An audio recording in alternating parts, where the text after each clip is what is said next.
Jambu kéde ṣíṣe ìdánwò UTME fáwọn akẹ́kọ̀ọ́ tó forúkọ sílẹ̀ àmọ́ tí wọn kò ríbi kópa níbi èyí tó kọjá o.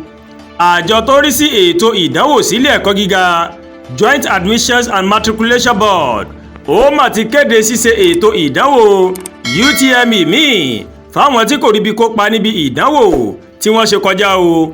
Ìdá 5 nínú àwọn tó yẹ kó jókòó fún ìdánwò ó ní kò mọ̀ ríbi kópa níbẹ̀ fún ìdí kan tàbí òmíràn. Adarí àjọ Jambu ọ̀jọ̀gbọ́n Isiaq Olóyèdè ó mà ló mà kéde yìí ní ọjọ́rú Wednesday níbi ìpàdé àwọn alẹ́nulọ́rọ̀ tó mà wáyé nílùú Àbújá níbi tó ti sọ wípé gbogbo àwọn akẹ́kọ̀ọ́ tí ọ̀rọ̀ kàn ó ní àwọn máa fún ní àǹfààní láti kópa níbi ìdánwò náà láì fi ìdí tí wọn kò fi kópa ṣe o. Ó ní gbogbo àwọn tí kò ríbi kópa níbi ètò ìdánwò náà lákọ̀ọ́kọ́ ó ní wọ́n máa ní àǹfààní láti kópa ètò náà.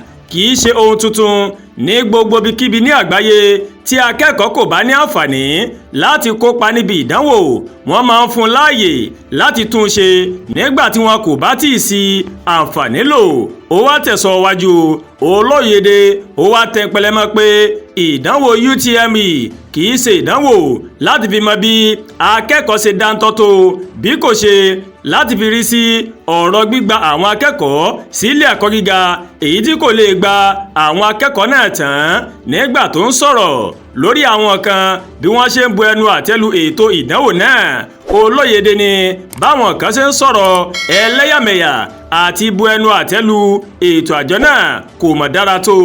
Ó ló ń gba gbogbo kùdìẹ̀kudiẹ̀ tó máa wáyé níbi ètò ìdánwò náà mọ́ra nítorí ohun tó yẹ kí adarí rere kó mà ṣe nìyẹn, kì í ṣe wípé nítorí pé òun má kùnà.